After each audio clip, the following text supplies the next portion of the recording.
Hi, I'm Kristin Omdahl and welcome back to my studio. I've been a teacher, designer, and author in the craft industry for over 15 years. In this video, I want to show you some tips and tricks for making one of the projects from my brand new book, 52 Crochet Gifts. Let's get started. First of all, I wanted to talk a little bit about picots. I'll write it on the board. Picot is generally in the middle of, as you're working in crochet, it's adding a chain loop and closing it and then moving on in your work. So a lot of times we do that with a chain 3 slip stitch into the 3rd chain from your hook, or a chain 5 and slip stitch into the 5th chain from your hook, and then move on with your work so that we have this chain 5 ring freestanding in the middle of a work. Sometimes it's decorative, sometimes it's for putting a shell in the following round, sometimes it's for a place to join motifs together. There's lots of reasons for picots. The one thing that I've noticed in my experience with picots is that it kind of slows you down, because the action of doing a slip stitch versus a stitch is that you actually have to do a secondary movement of moving backwards to get it through. And so replacing it with a single crochet does two things. It allows you to move along quicker because you're just working in that forward motion, and it also makes it a little bit bigger, which just makes it a little more pronounced. And if you're doing it for decorative purposes, a little bigger is sometimes better. If you're doing it to make a space for slip stitching into, for joining, that could make it a little easier. Now, there is no wrong way to do picots. If you love doing slip stitch picots, there is nothing wrong with that. All I'm suggesting is that there is an alternative if you would like to try it. And what I have found is that I move a lot quicker doing the single crochet picots instead. So I'm going to show you two examples here. This is the same yarn, same size crochet hook, and these motifs aren't done because I was going to show you how to do one of the picots in each. So this is working double crochet chain 3 picot all the way around the motif. Okay, it's going to be a nice little motif, and that's the chain 3 slip stitch. This one is the chain 3 single crochet in between the double crochets. It's almost identical. It is slightly bigger, but not a whole lot bigger, so it's not like it's going to be garish or gaudy or really change the aesthetic of what you're doing. A picot still looks like a picot, and that's what I really love about it, is that we're not changing anything drastically. It's very subtle. So you can see this one is slip stitch picot, and this one is single crochet picot. So we do a double crochet, chain 3, slip stitch, double crochet, chain 3, double crochet. Okay, well, we start with chain 5 ring, right? And then around we do a double crochet, chain 3, slip stitch, and that's our repeat for this one.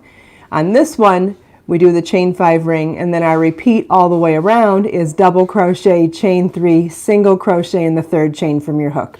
So let me show you that in chart version. So a picot would be 3 chains and either a slip stitch, so you're working along, you do a chain 3 slip stitch, and then you continue on in your work. You're going to see the whole thing, yeah. Okay, or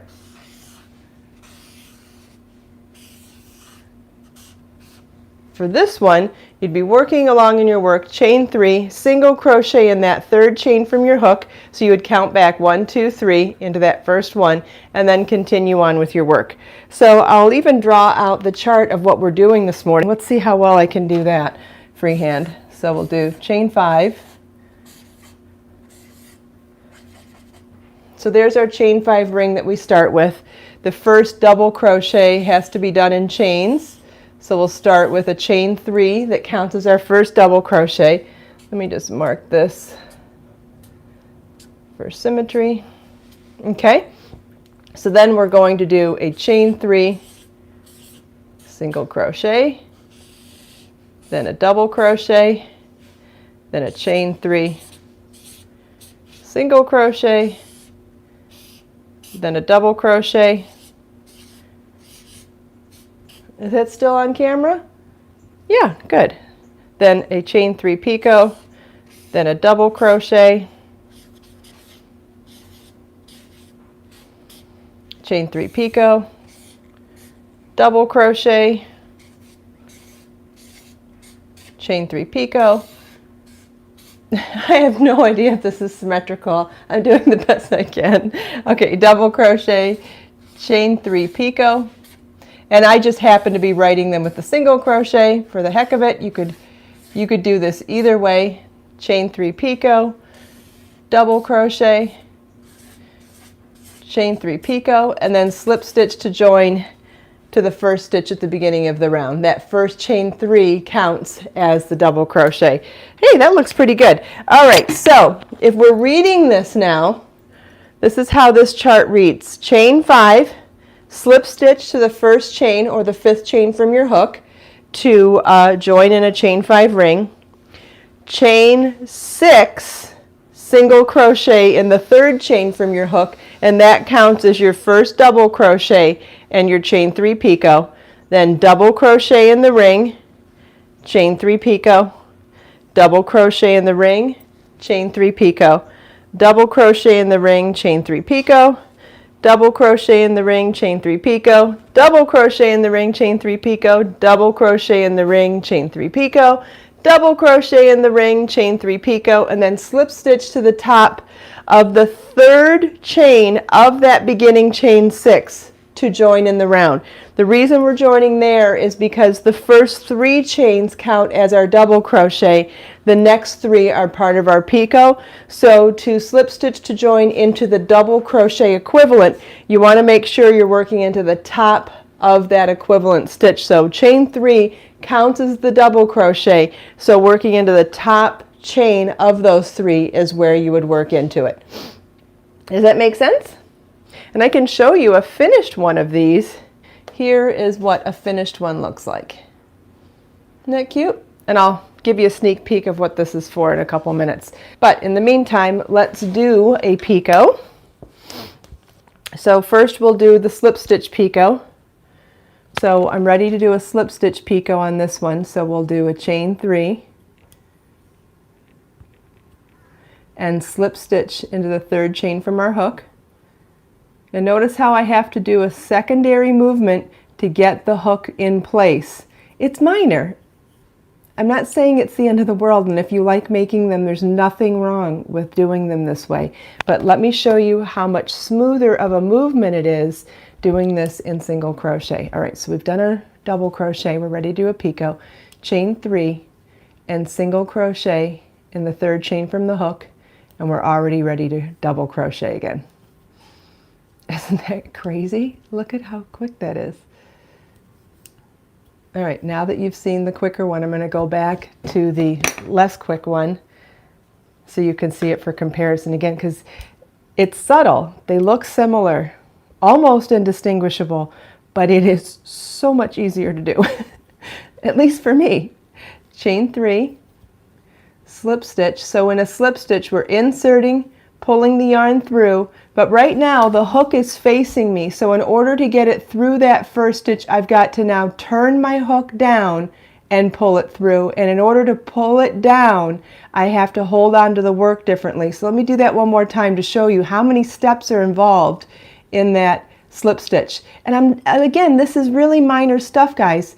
The thing is, if you're in a hurry, if you're trying to make stuff for craft fairs or for sale, your labor cost is so important, right? If you're trying to make last minute gifts, the amount of time it takes to make something's important. There's all sorts of reasons why you want to hurry things along or why you want to make them smoother. Sometimes it's just about a Zen project. The more you can just flow through, that's good too.